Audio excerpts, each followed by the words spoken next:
Everybody ready? Let's go.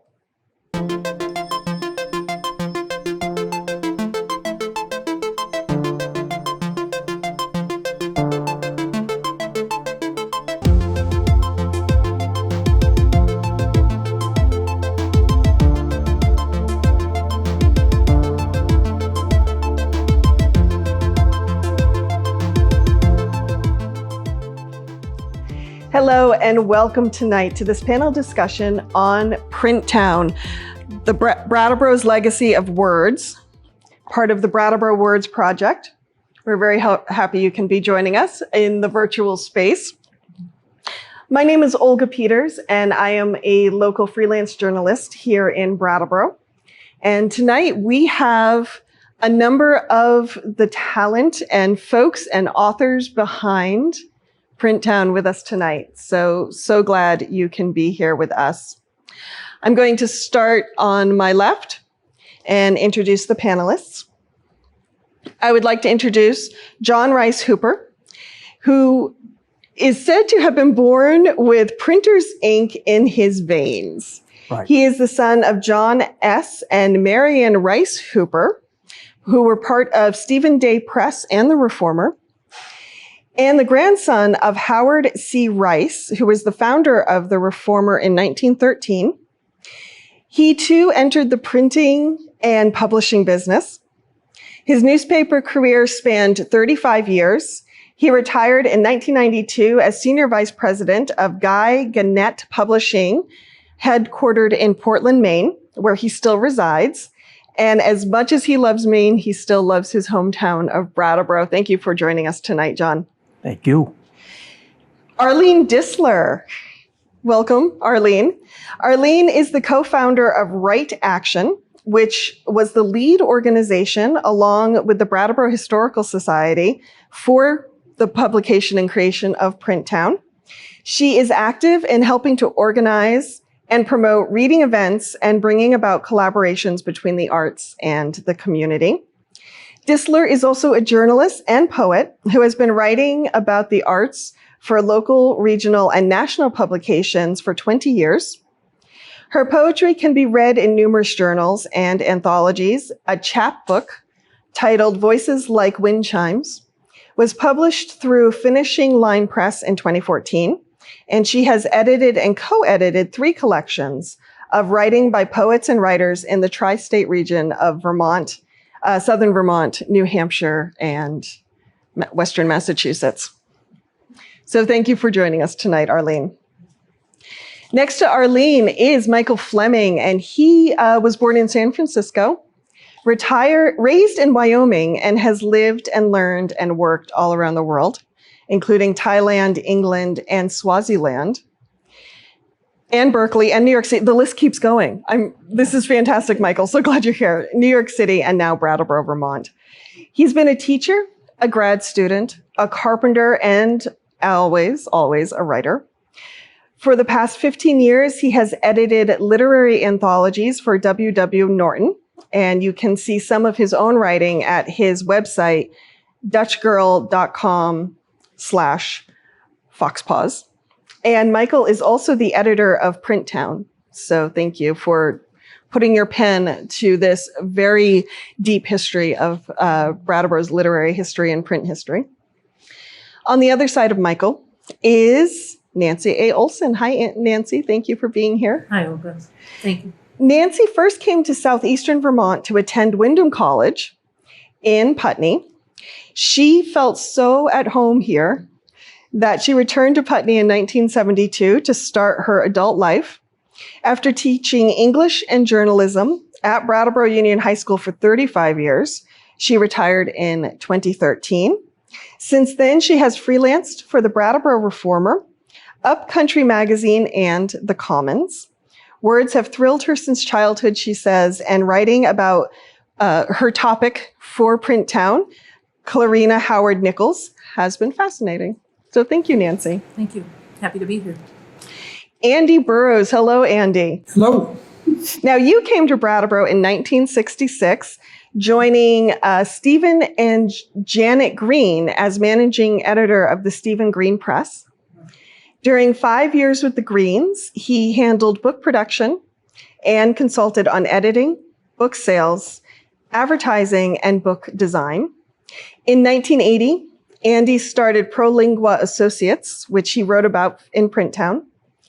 Using both his publishing and teaching skills, he focused on book design, production, and sales. After 40 years with over 100 titles still in print and digital editions, ProLingua is known around the US and the world. Andy is also on the board of Right Action and has served on the boards of the Brattleboro Museum as well as Vermont Public Radio. Thank you, Andy. Thank you. And finally, Rolf Parker Houghton. He was one of the principal historians for the Brattleboro Words project that generated Printtown. You can read a lot of his work, especially in the section prior to the 1900s. He is a freelance writer who has published articles on local history in the Deerfield Valley News, the Brattleboro Reformer, and the Commons. He also collaborates with his wife, Cynthia, to create humorous and historically themed puzzles, which reveal treasures hidden on local trails, which are published by the Keene Sentinel's Elf magazine. Rolf lives with his wife and teenage son in Brattleboro. Thank you for being here. Thank you. So thank you again for everyone being here tonight and sharing your experience of putting together Printtown with us and the viewers. I'd like to start with Arlene and share with us, how did this book come to be? And why did you want to be involved in this book to begin with? Okay, so thinking about my involvement and how the book came to be, the words that stand out are synchronicity and serendipity, because it was kind of remarkable. The Board of Right Action, I guess we were looking for a next project, and we started talking about delving into the history of Brattleboro's printing and publishing businesses, its history.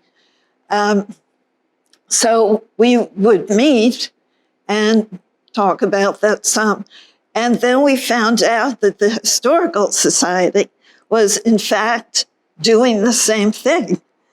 And they already had a timeline of printing businesses. So that was kind of fantastic.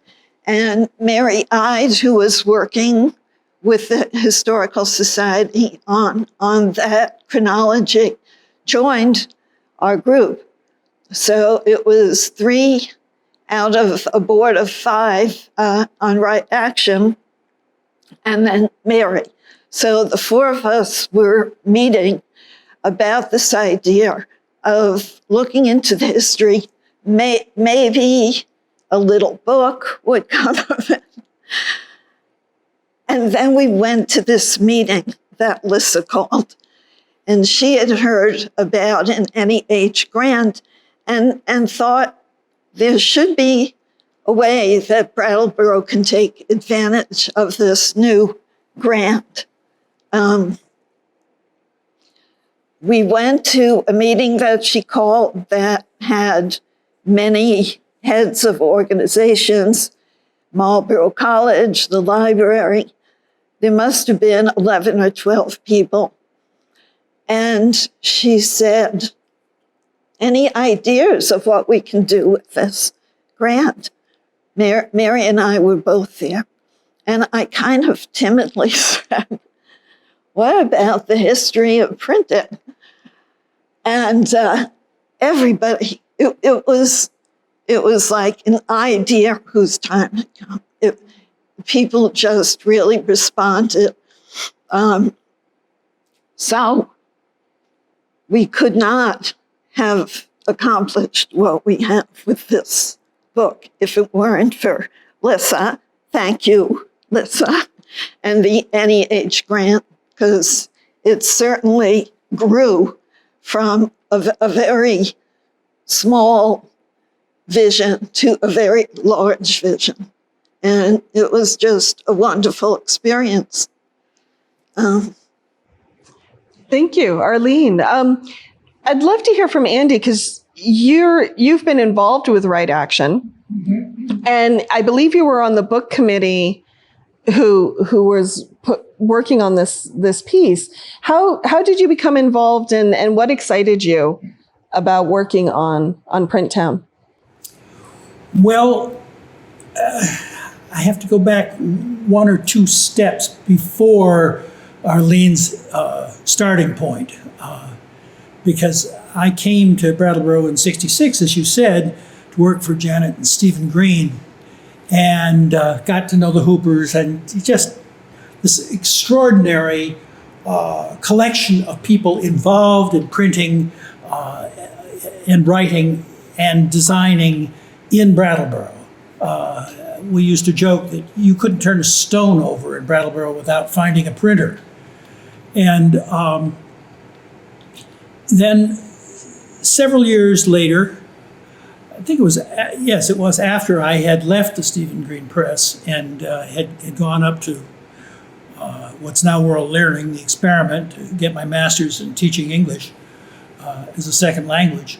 I got engaged in the Brattleboro Museum, and they were just starting. And so, a little bit like what you described, Arlene, well, what shall we do? Because it's a weird combination. It is a history museum and an art museum put together.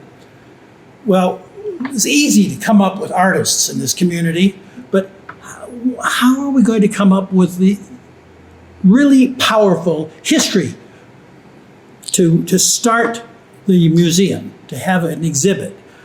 And I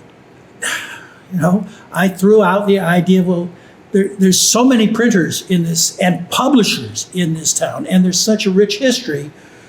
Why don't we put together an exhibit? And we did. We started asking questions, and suddenly people were jumping in with ideas and contributing artwork and whatnot related to it, so that we filled the museum full of material dealing with the printing of Brattleboro. So years went by, and we were sitting around again, saying, "What should we do at Right Action? We'd like to have a good project." And I remembered back to that time at the museum and how excited people were. And so I threw out this idea of doing a history of Brattleboro, of Brattleboro's printing. But what fascinated, I missed that great meeting where all these people came together. I was out of town. Came back, discovered there were all kinds of people interested and engaged in wanting to do something. And suddenly this whole plan had expanded, it sort of exploded. It wasn't just about printing and publishing. I had to keep saying, there is a difference between printing and publishing. I think I got the idea across eventually. But there were suddenly people interested in the history of Brattleboro and how it related to words, and people who were interested in all kinds of the famous authors and whatnot. And the book became more and more complicated. I don't know how it was ever put together. Well, I think that's a great segue for you, Mr. Editor. How did you become involved in Printtown? And also, why do you think there was such an excitement for this topic and the history of words in Brattleboro? I became involved about 2 years ago when, unbeknownst to me, someone who had been retained to be the editor of the project had to drop out before really beginning. And so there was a pile of unedited manuscripts and a project waiting to happen. My next door neighbor, who happened to have been in my writing group, came to me and said, I'm the founder of the Brattleboro Words Project, Lissa Weinmann, and I'd like you to consider meeting with this book committee and serving as the editor for this project. We think it may take a couple of months at least. Well, 2 years later. So it was about 14 months and 1,000 hours of my time. 8,000 emails later, here we are. We have a beautiful book to show for it. I learned so much about this community, about how extensive the history of printing, publishing, papermaking was in Brattleboro. It's always been a magnet for authors, for people involved in the literary arts, for editors, for fine art printers, for big commercial printers, and this has gone on for 200 years. So it was fascinating to find that I'd been living in this community for 10 years and I was part of this, and I had no idea of the heritage behind me. But I did know there were a lot of other freelancers in Brattleboro, like myself. And I was very pleased then to get involved with this group of writers, artists, editors, and we made a big communal push to get this book through, and last year, just before Christmas, we finally delivered the copies that we had promised 14 months earlier. Mm-hmm. Thank you. I want to turn to Rolf, and because you brought so much history and research to this book, what interested you about it, and why did you want to become involved? Well, there were just so many stories that were buried in all of the many newspapers that were in Brattleboro. There were a total of 21 newspapers, and most of those have now been digitized and are searchable. And over and over again, there's this story of people coming to Brattleboro to pull themselves out of poverty. I mean, that's the story of the Crowell story. That's the story, apparently, of T.P. James, who came here to make his fortune. It's the story of Mary Wilkins Freeman, who was also living in poverty.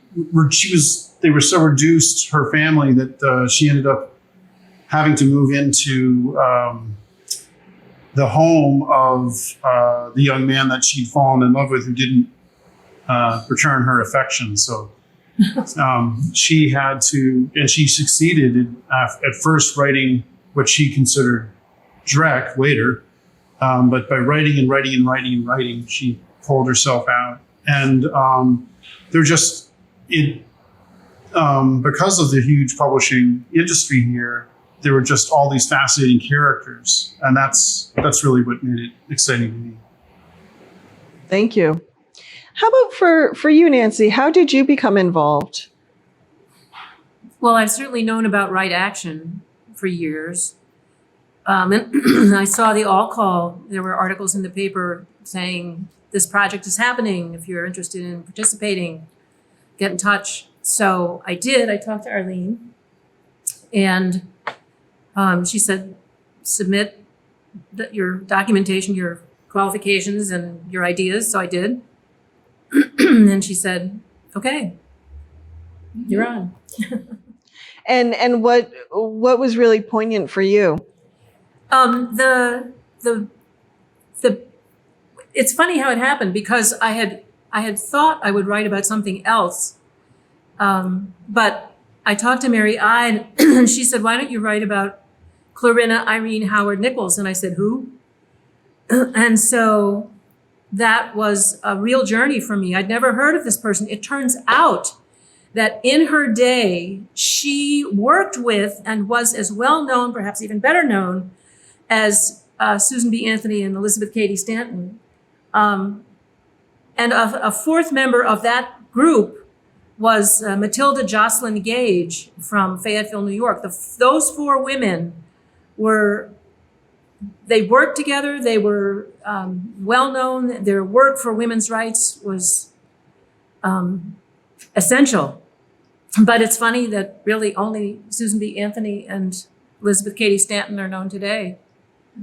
So I found out a lot. I read the 2 biographies of Clarina Howard Nichols, and I just couldn't believe it. Here was this woman from West Townsend who influenced the rights of women in essential ways. And I think part of the reason that she's not well known in Vermont anymore is that she finished her career out in California. And she moved to Kansas, was very active there, and went to live with a son in California. So we lost track of her, but not anymore. And finally, John, I know that you have an extensive history in Brattleboro, but with living in Maine, did folks reach out to you, or did you, like Nancy, answer the all call? How did you? Well, all I know was I was a very young man when this project started. But I actually came into this project by the back door. When I had come in the front door was as a result of having subscribed to the Historical Society newsletter. And in 2015, I learned that they were going to have the year of printing and publishing in Brattleboro. So I immediately hopped on my horse, came to Brattleboro, and we talked about a number of things. And among them, and that's why Mary Ide had that timeline. That started with my visit. And the idea of a book came up.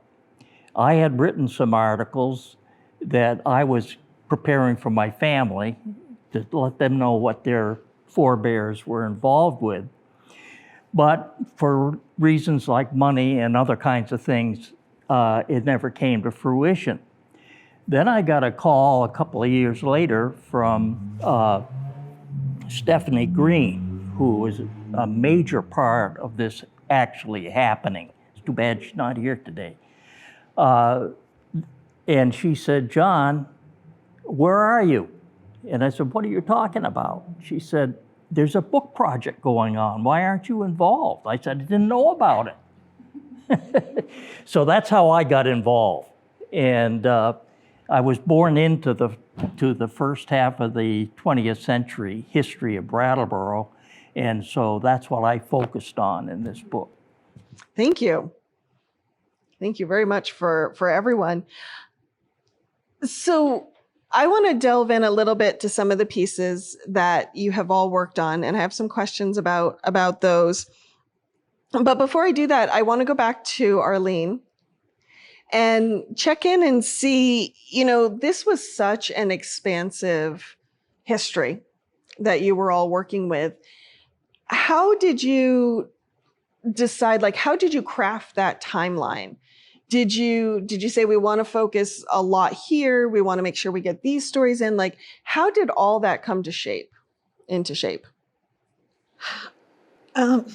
Some of it was what people's interests were, who were working on the book. So, and some of it was just taking this timeline, this terrific thing that you guys had done, and dividing it.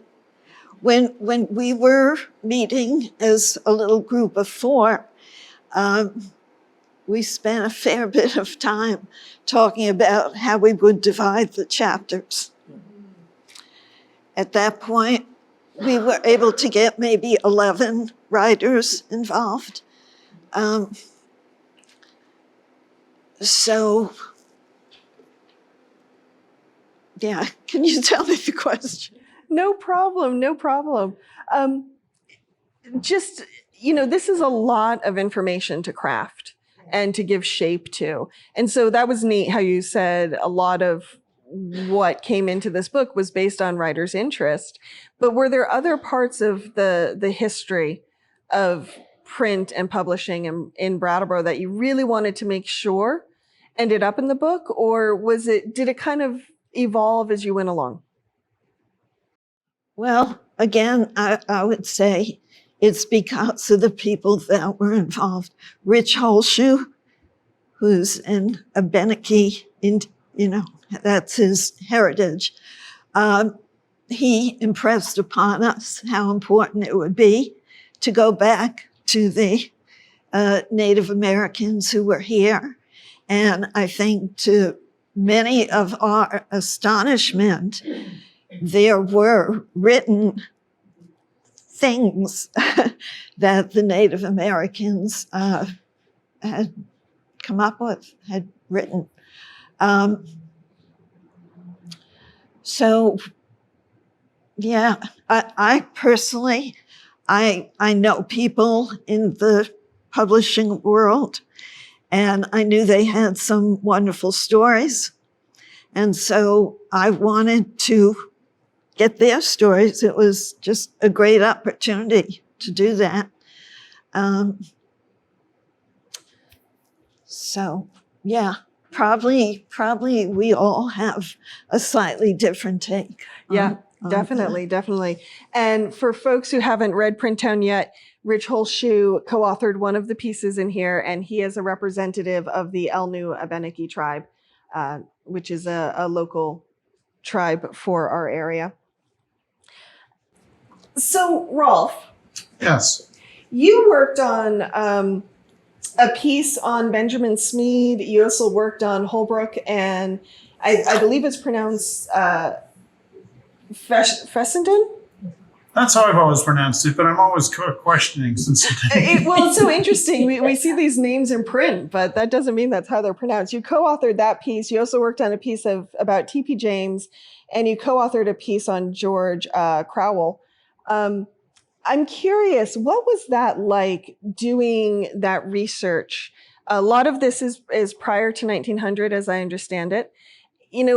Going back to these old sources, where did you have to go to find this information?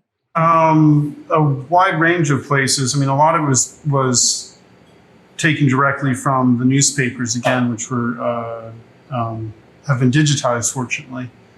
But then other people have written various books related to Brattleboro's history as well.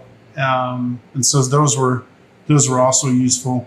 But then also trade magazines turned out there were actually trade magazines for printing and publishing that were being printed in the 1800s. Those were also useful. But something that I found was that you discover these great stories when you were researching one thing, and then you saw on the column next to it something just unfathomable, like what?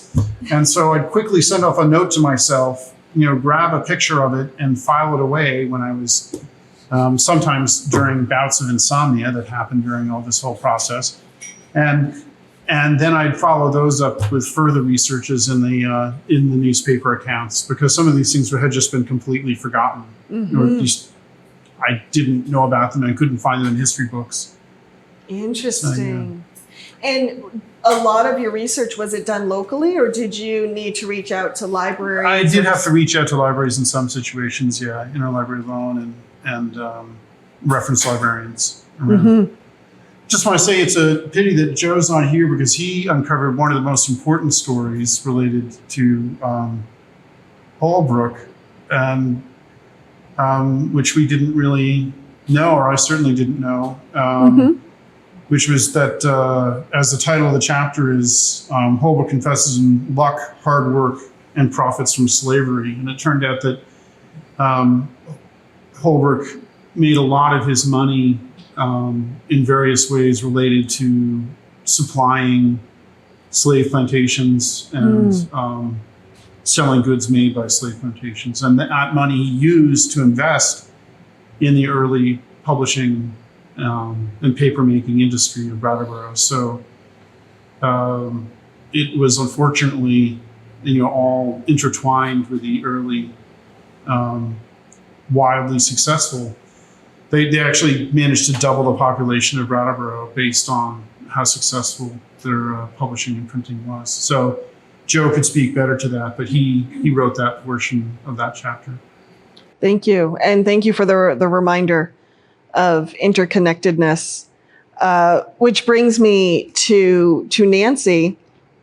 I was really curious when I was looking at your piece, which I thought it's called The Accidental Activist.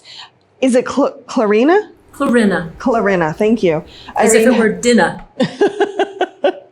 Irene Howard Nichols, and you talk about how she came into basically the newspaper business accidentally. But what interested me is because you taught journalism for so long, and she herself went into newspaper business, but she wrote a lot about women's rights, and she used language to persuade people, which often we debate in journalism whether or not that's an okay thing. So as someone who was a teacher of journalism and working on this piece, can you respond to that? What were your thoughts? Clarina was very, she became a avowed Baptist at the age of 8. And so was her family. She was amazingly, all of the children in her family, all 7 of them reached adulthood. So she knew the Bible really well. And she also had listened, when her father was the overseer of the poor for the town, and many of the people who came to him for help were women.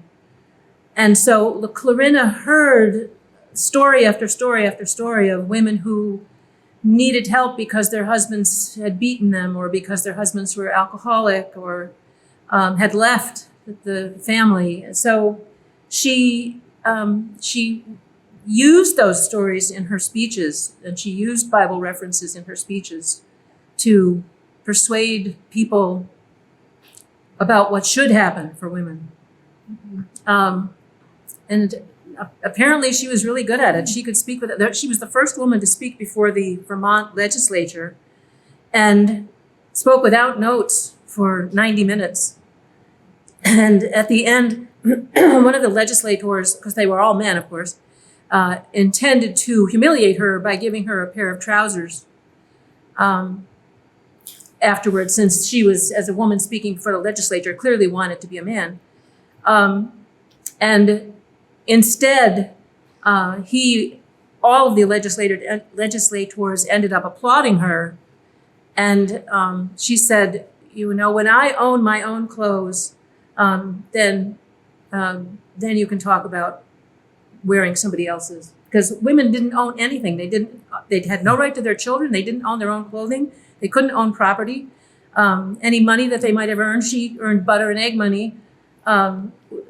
She was apparently an excellent seamstress, and the money that she earned, she didn't own. So it was, I just learned so much. I didn't realize, even as someone who has learned something about these issues, I didn't realize how terrible it was. Women had no rights at all. And as a teacher of journalism, when you look at someone like Clarina and how she used her power in media, how does she fit into that context of journalism for you? Well, she knew the power of the printed word. When she started submitting pieces to the Vermont Phoenix and the Vermont Democrat, I think she did that out of the lapse of her first marriage, which was so humiliating for her. But then when she began to submit pieces, and George Washington Nichols, who was the editor of the Wind of Democrat at the time, he was looking to introduce more women's voices, and he liked what he read of hers and wanted more articles. So she really understood that the printed word could influence people's opinions, and absolutely used that throughout her career as the silent editor of the Wind of Democrat. Thank you, Nancy. Yeah. Well, that brings me to John. We've talked about how you really grew up in the printing industry. what was it like going back and basically kind of digging into your own DNA to produce the many pieces that you produced for Printtown? Well, it was a shock because I found out things in my first meeting that Rolf had researched about the beginnings of the Brattleboro Reformer, that I had it all wrong. So that was my introduction to it. But your question again? Well, what was it like for you? You just touched on Well, it, learning it new, was- but this is your DNA. This is your family tree Yeah. that you were kind of digging into. I didn't write about the Reformer. Jackie Patterson Hooper, Steve's wife, wrote the piece on the Reformer, but I wrote all around it. And it required hundreds and hundreds of hours of research. And I'd like to say on behalf of the panel that this book is a result of scores of people, perhaps even in the hundreds, over a 3.5 year period of time, with thousands of hours of research and editing and other input, picture selection, et cetera, with no compensation, all volunteer hours. Tens of thousands, probably, if we were to count them all. So this is a huge, the fact that many people involved in a single project could make it happen is miraculous. It really is. And this is a great read for you folks out there. This is a very interesting book, not just because we all participated in it.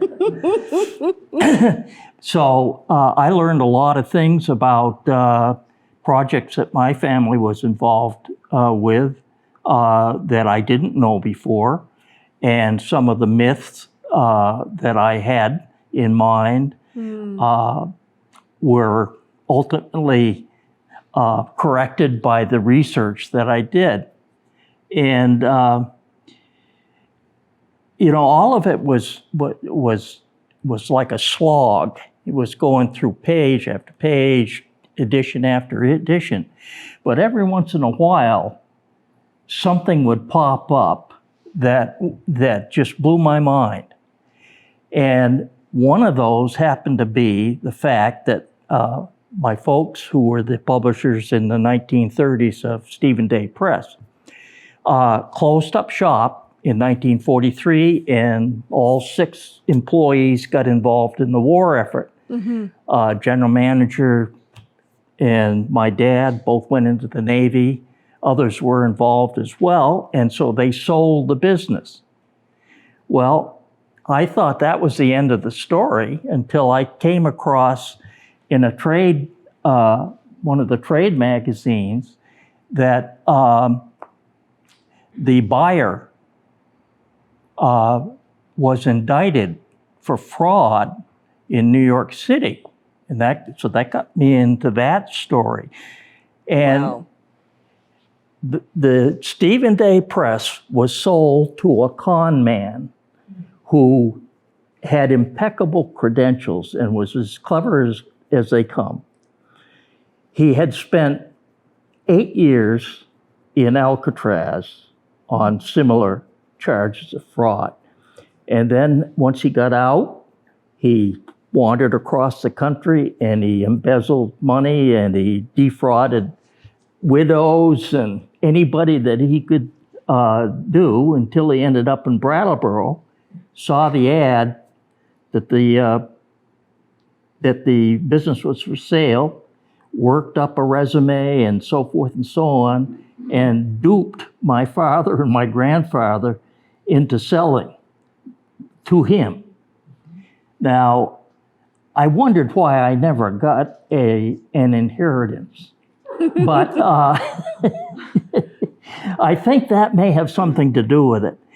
But he was back at it again in New York. He was indicted. He, instead of serving 7 years in Sing Sing, he was deported back to his home country. And who knew? I mean, you can't make this stuff up. And through the research, I learned something that my folks never talked about that, never mentioned that. I'm sure my dad was so embarrassed by the whole thing that he just didn't want anybody to know. But I put it in here.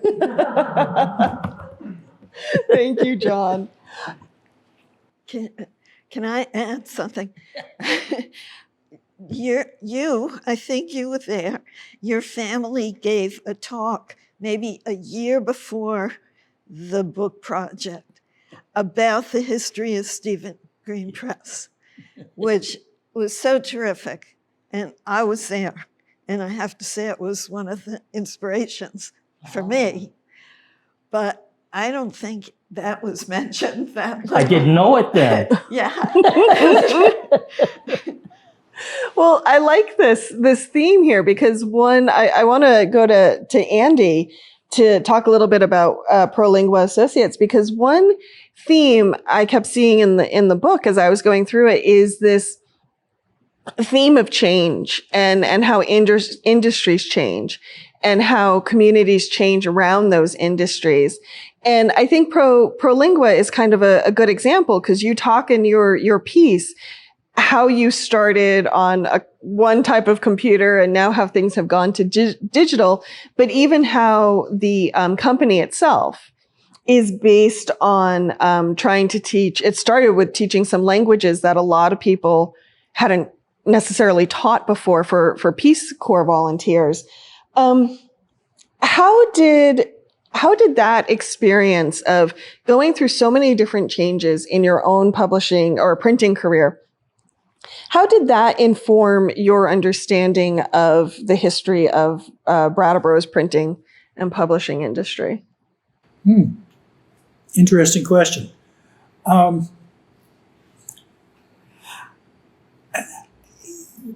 My career and the development of ProLingua Associates didn't follow a straight line. There was no business plan that made any sense. I kept falling under the spell of interesting people. I left Stephen Green Press, went up to the Experiment, and all of the important magical ideas that were going on there about how we learn languages and what we do with languages.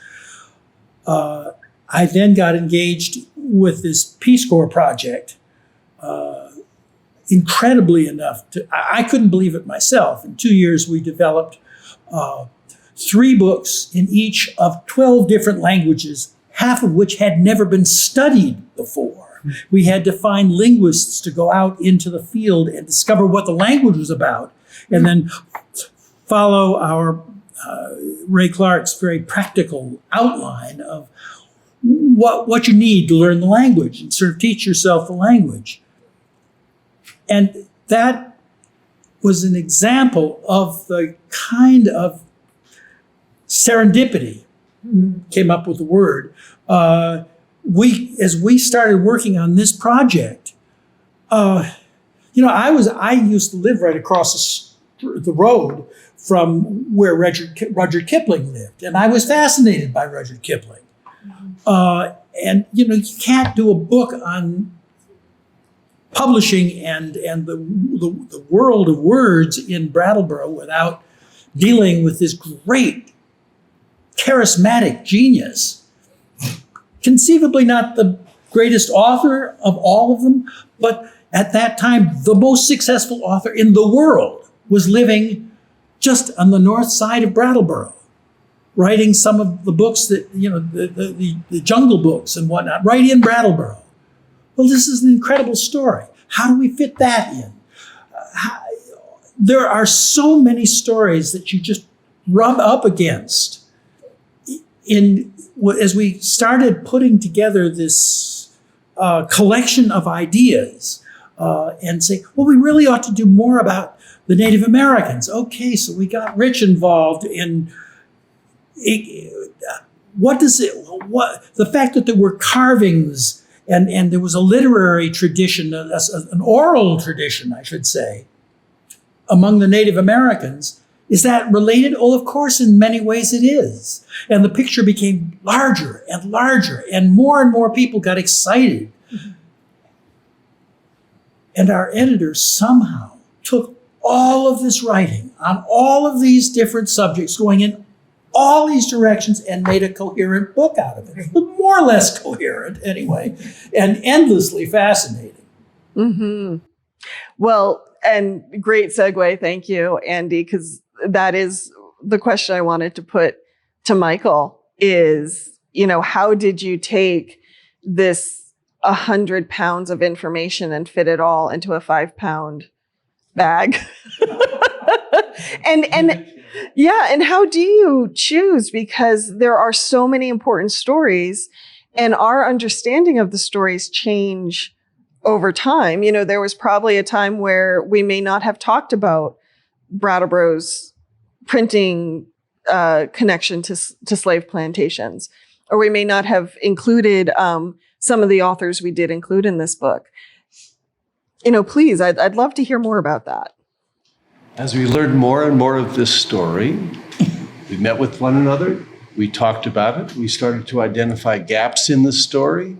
We saw that more and more aspects of the story touched upon each other in fascinating ways, and so themes emerged, and we built the overall story of the book around certain key themes. One of the chief of which is that the history of papermaking, printing, and publishing in Brattleboro exactly mirrors the history of papermaking, printing, and publishing in the world. And so Printtown is very much the story of printing and of the printed word and the relationship between the printed word and the culture of words, which has such a long history in Brattleboro. And so it was fascinating to discover at every turn how deep this history was, how interconnected all the parts are. The principal industry of Brattleboro for most of its history has been publishing and printing. And so by putting our heads together, by comparing stories, we learned really what holds all this together. And thanks to a wonderful book designer, Jim Brisson, and a wonderful art editor, Stephanie Green, we were able to tell this story in both text and in pictures, and the result is what you see here. 100 years ago, a woman named Mary Cabot produced the Annals of Brattleboro, which at the time was the definitive history of our town. Well, now, 100 years later, Printtown is the definitive history of Brattleboro and will be, we hope, for at least a century. And we are getting close to the end of our time. So I would love to start with Michael and just find out from everyone, what was your biggest aha? What surprised you the most when you were going through this whole process, either a person or a story or a piece of history? What surprised me the most was discovering that this town that I'd been so drawn to about 10, 15 years ago, for reasons that I couldn't entirely fathom, turned out to be like a salmon going back to spawn. That this is a town for writers, it's a town for editors, it always has been. And then to discover that this history is so deep in the bones of this place has been a wonderful revelation. And it's very much a living tradition. There are still a lot of authors and editors and printers and publishers in Brattleboro who are dealing with the world the way it is now. Thank you. How about you, John? What was your biggest aha besides the con man? Besides that, well, Michael touched on it, and that was the interconnectedness of people in this town. Aside from the statistics such as 20% of those employed were working for printing, publishing, and writing during the heyday of the early 20th century, everybody was involved with everybody else. This is a small town. And so all of these people involved in the subject that we were writing about were also parents with kids in school. They were also involved in not-for-profit and charity work and this and that. And the cross-pollination of people in this town is just incredible. And you couldn't help, in doing the research, of seeing these names popping up in different contexts. And, you know, they knew each other, and they probably didn't think one iota about printing and publishing. They were all involved in other kinds of activities in this town. So I had a different feeling. Now I have a little better impression of what the hometown feeling is. I'd been away from it for so long, since 1960, that all of a sudden it flooded back. And that was really one of the unexpected benefits of this whole process for me. Thank you. Nancy, how about you? What was your biggest aha? I think two things. One was finding out who Clarina was and how influential she had been in the world of women's rights. But the most exciting thing for me, that sort of moment that made it real, was that I went to the land records in the Brattleboro town offices, and I wanted to find out, because I heard that George Washington Nichols, who was a widower when Clarina married him, had a house on Green Street. And so the town clerk and I went through the records, and I found it, and 99 Green Street was the house of Clarina Irene Howard Nichols. And that was just really cool. It made it real somehow. Mm-hmm. And it was it's right above the water cure. So to find out that people, famous people from the water cure undoubtedly visited with her and her husband. Mm-hmm. Yeah, it was just really exciting. So just for the sake of our viewers, would one of you like to quickly summarize the water cure? Rolf. Oh gosh, I wish Lissa was here. Very short version is that I cannot pronounce his name. Somebody else take his name. Thank you very much. He came here from Germany and set up a water cure to which many famous people came. And a water cure, basically, they would take these incredibly cold baths and then also drink the pure water, supposedly of Brattleboro. And there was also the Lawrence cure, which was based right where we're sitting right now, across the street. So there are two here on Elliot Street. And Harriet Beecher Stowe came and stayed here during the period, I believe, and I sure wish, believe it was around, Lissa is actually the expert. Lissa. Well, at any rate, around the time that Uncle Tom's Cabin was being written, and she stayed here. And what's that? Lisa Mayhow. Oh, thank you. So, and many other famous people. So it was a huge draw to Brattleboro. Thank you. Andy, I should finish with Rolf. What was your biggest eureka or aha moment? Gosh, there's too many untold stories that didn't actually make it to the book. So I'll just say again, here on Elliot Street, there was a young man named Ira Spalding in the early 1900s who took a fancy to flying planes, and actually it was named like the vice president of a school which could teach women how to type, do stenography, and men how to fly planes. And their goal was to make Brattleboro an aviation center of the nation. And it was based at first where the Shinla building is downtown, the Ullery building. So that was fascinating. That could still happen. You never know. Andy, how about you? Well, part of the fun has been working with Rolf and his enthusiasm for all of these weird, obscure little facts that he was always pulling up, some of which were very important. I guess Bob Anderson, who is a book designer, and I worked with back when I was with Stephen Green Press, told me he had gone to this famous meeting where all these people came together to sort of come up with ideas and who wanted to be involved. And he had then gone out and talked to a couple of young recent college graduates who had moved to Brattleboro.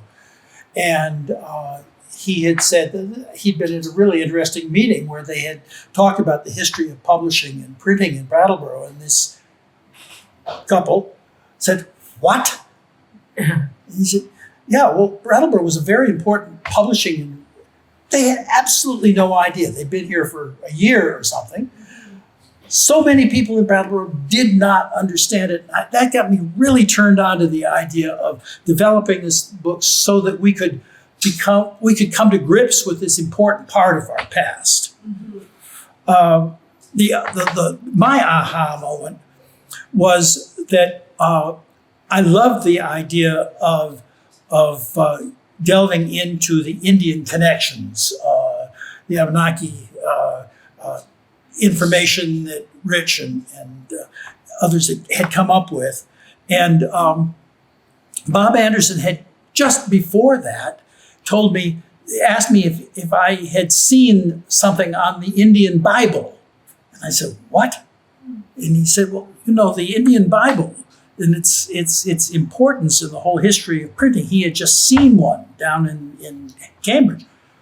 Well, it turns out that there was a Native American Christian who had gotten engaged. He had gone to Harvard the third year of its existence when it had been founded as an Indian school, given money to educate Indians. And there can't have been more than a couple of dozen people who had gone through it. And he learned, he already spoke about 4 or 5 different Indian languages and was fluent in English, and he was a Christian. And so he got engaged. He was working for a local printer who was working with a press that had been brought to America about the same time as the Stephen Day Press, which was the first authentic printing press in America. And, all these stories connecting.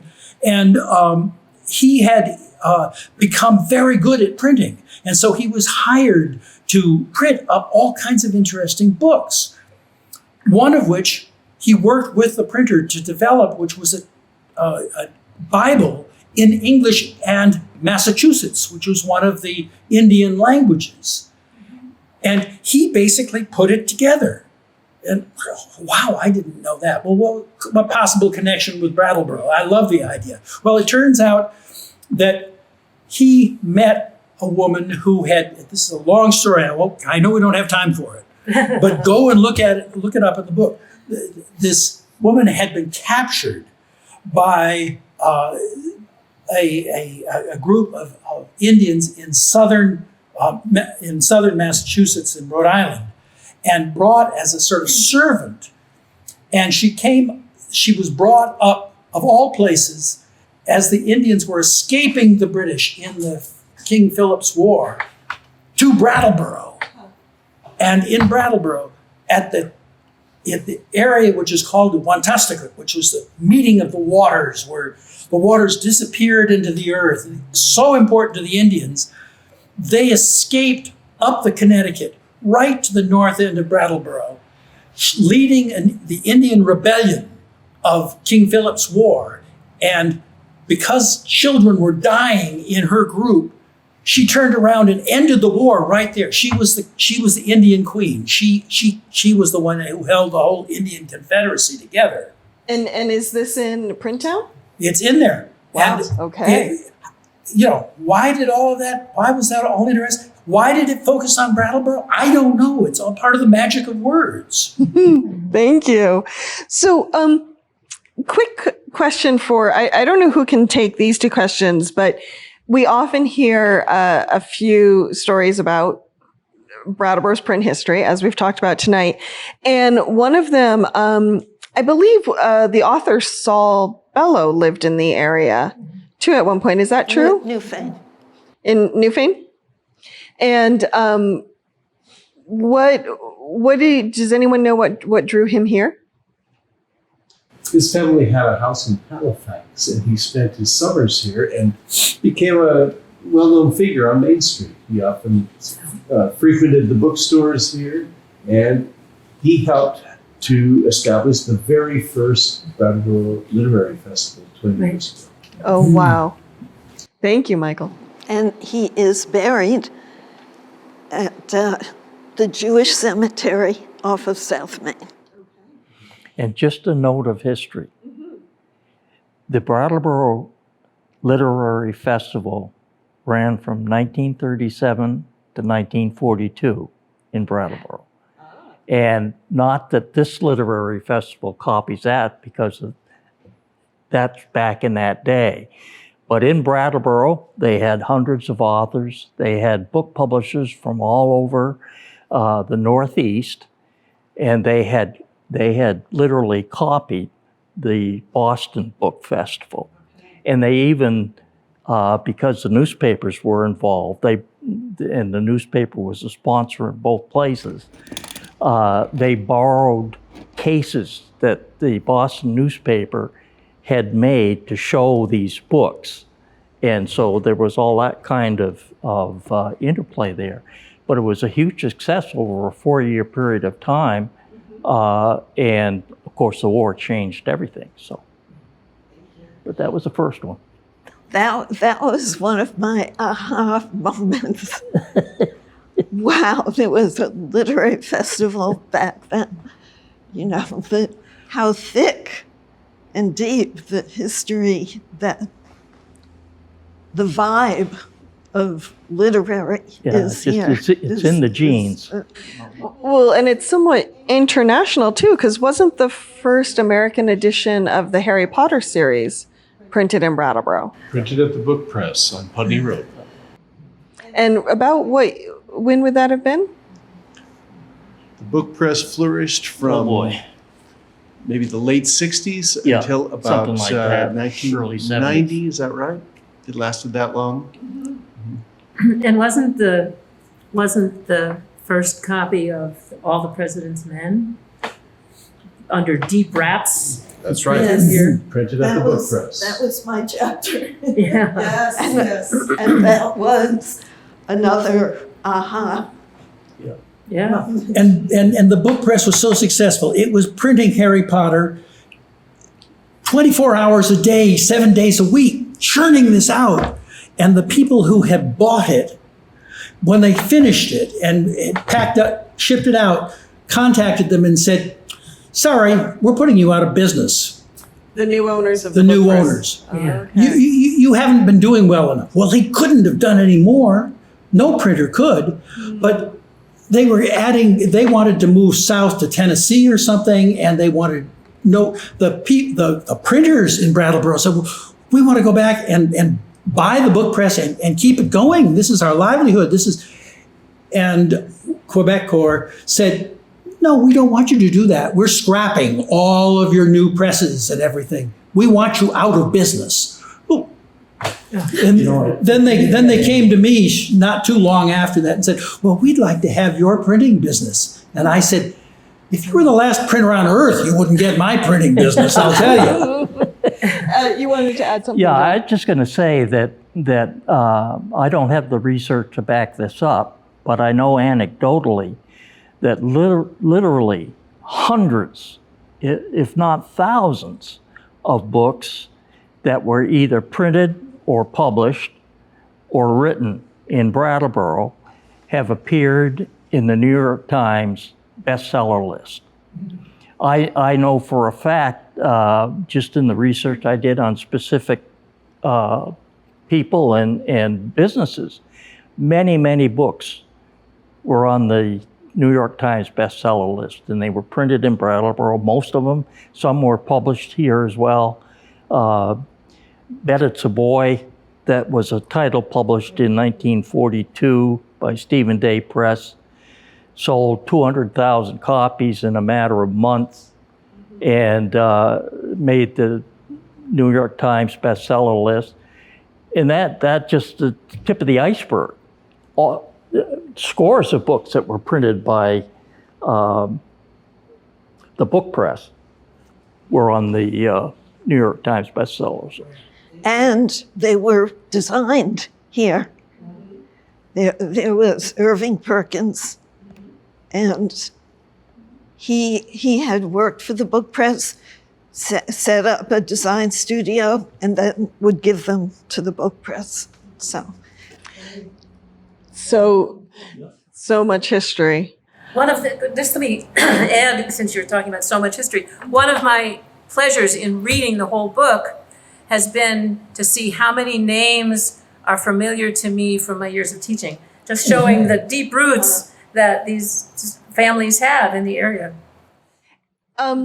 Speaking of finding books, if people want to find a copy of Printtown, how do they go about that? I do know there's been some supply chain issues because we are in a pandemic still. But where can people at least try to find a copy or find more information? I believe everyone's has some copies. Right Action has some copies. I believe 118 and the Words Project still has some copies. And so, yeah. The book can be ordered at the Vermont Historical Society website. So the book can also be ordered at the Vermont Historical Society's website. Actually, I have the last book right here. And we shouldn't forget the Brooks Memorial Library and other libraries around town, Guilford and I'm sure Putney. They all have copies. So if you want to read the book, you don't have to buy it. You can go to the library. Perfect. I have, through the power of magic notes that were handed to me while we were filming, a rumor that Michael has written a poem to accompany Printtown, and I think our audience would really love to hear it. You would. And they even have a copy. Would you be willing to read it for the audience? Well, if my lovely assistant Lissa can hear me. Oh, that's so cool. Printtown. There's an epigraph. By words we learn thoughts, and by thoughts we learn life. By Jean-Baptiste Girard. Printtown. There's something about this place, the way word makers and word workers have always come here. They came for the waters, to be cured of their ills. They came summoned by the drums that echoed far down the Connecticut. Come to this place where the West goes missing. Tell the truth, put it to words, and put the words on paper, wet stone paper. This is where the water flows, where the ink flows, where the stories can be drawn from a box of letters and signs and sounds, poems and prose, where the rock inside the river still talks. Come to this newspaper town, this book town, this hot tight town, this print town, this word town.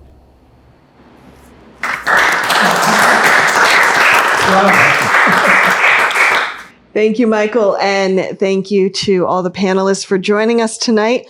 I also want to thank the Brattleboro Words Project, as well as everyone involved with 118 Elliot Street for providing space tonight, and to all of you for joining us for this discussion. Thank you.